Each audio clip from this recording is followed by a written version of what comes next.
The Minister of International Relations, Ronald Lamola, says South Africa will continue to call for a two-state solution where Israelis and Palestinians live side by side. The statement was echoed by the UN Deputy Secretary General, Amina Mohamed.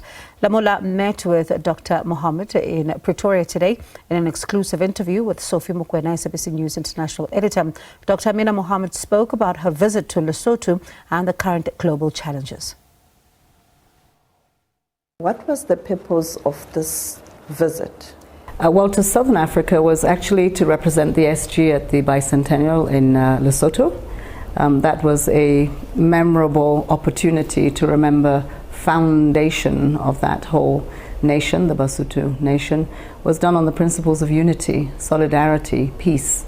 And I think poignant to have that happening today when in the world we have so much conflict on the continent, so much conflict. So it was really to celebrate with them, but also to find ways of doing a reset that looks at what are the challenges today and how can we overcome them, especially since we just approved the Pact of the Future in the GA in New York about a week ago. The Pact, the implementation thereof, it's likely going to be challenging. What's your message to world leaders? In a tweet, meet the commitments. And this is important because the pact was being done in a very, very difficult time. We managed to get agreement. Africa really pushed for that, and I think we got that agreement at the last minute because of Africa. It's an important pact because it underscores that we've got to finish the commitments to the SDGs by 2030, 6 years to go. But it adds to it other issues that we must address if we are to have that ambition and to accelerate that implementation. It's recognizing that we're not getting the financing that we need to invest in development, sustainable development, and therefore the international financial architecture is an important part. It tells us that peace and security is still not where it ought to be, and so the things that need to happen within the structures of the UN to make that so, more emphasis on prevention, more emphasis on mediation, and last but not least is the new era of technology, and in particular we addressed AI, and how do we put the guardrails around the potentials of what could help Africa leapfrog. Commitments have been made to that and they need to be met. Let's talk about the issue that you spoke about when you spoke about the visit in the SADC region, saying that when you look at what the late King Moshoeshoe the first stood for was peace and also security. The Middle East, it's the 7th of October today.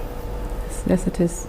It's a very sobering moment. It's a painful moment for many families and people today in Israel as they remember a year ago the atrocities that were committed by Hamas in taking so many lives, those that are lost and those that have been held hostage. So this is a moment in time where we really have to think deeply about these root causes and how to stop the violence, how to stop the conflict, how to come to the table of peace. And we have many tools and instruments in the United Nations, but we need to be committed to acting upon them and to seeing that there is peace in people's lives. Ultimately, this conflict is landing on the shoulders of women and of children, and it really has to stop.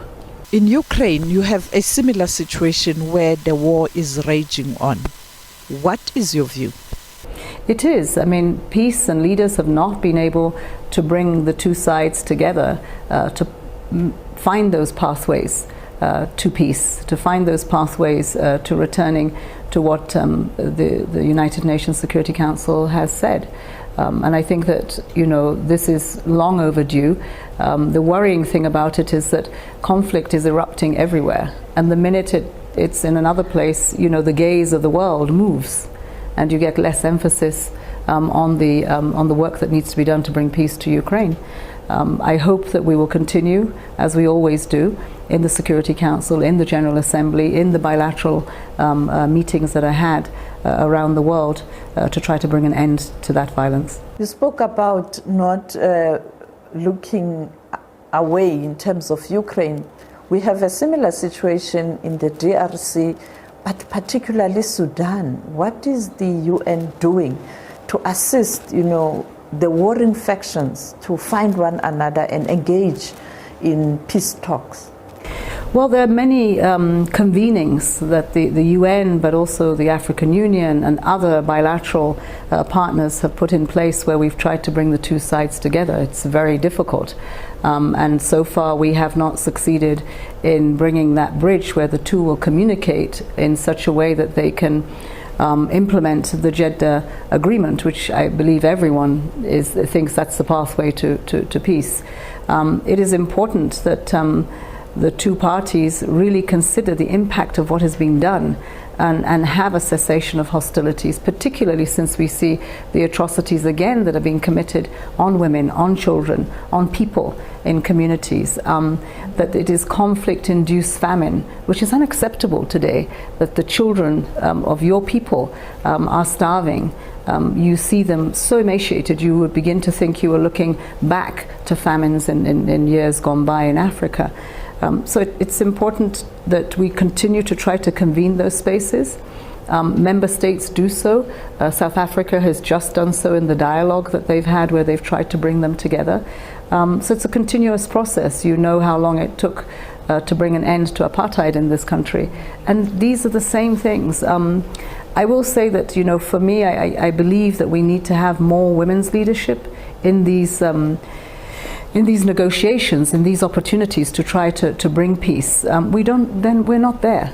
And I believe if we were there, you know, seeds of conflict are often sown in the minds of men. Women, pathways to peace. And this is what I think we need to be doing more of, is bringing women into this equation. As we wrap up our conversation, you met the Minister of International Relations in South Africa. You met the Minister of Finance. South Africa will be hosting the G20 summit next year, taking over the presidency in December. What will be your priority as the UN in terms of engaging South Africa? What South Africa must focus on? Well, let's first of all step back a bit. The last 4 leaderships have been from the South, and South Africa will represent the last of the 5.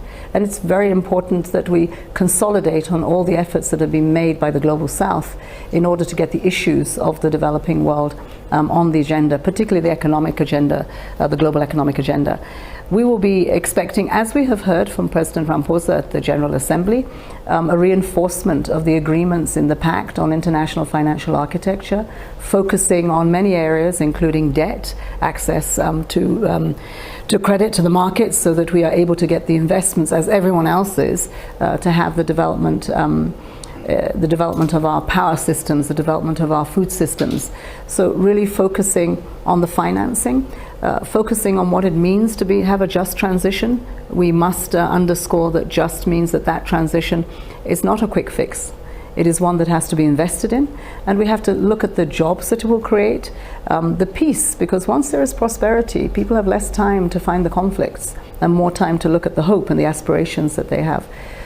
The UN will be supporting from the country teams that we have here, but also from New York, the efforts that the UN, that the G20 will require of South Africa's leadership.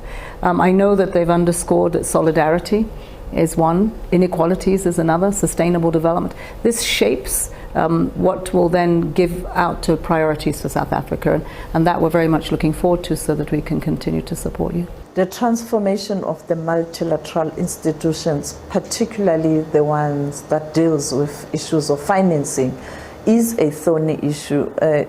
With the G20 coming to South Africa in the sub-Sahara, a poor region, do you think it will be important to really push for better conversations around that? Yes, I mean, the Secretary General created the leadership, the leaders group, which support the SDG stimulus. South Africa is a member of that, because we are pushing to see how the multilateral development banks, the international financial institutions, can also be reformed to better deliver the resources they've got, but also to be capitalized with amounts that will give us the billions to trillions that are needed for development. And these have been areas that have been reinforced in the Pact for the future. But let's also remember that next year we will have the financing for development. So the leadership of South Africa is coming at a time when we will have the Financing for Development 4 in June. And what we hope is to take all these efforts and have more agreements and implementation of those agreements in the coming years.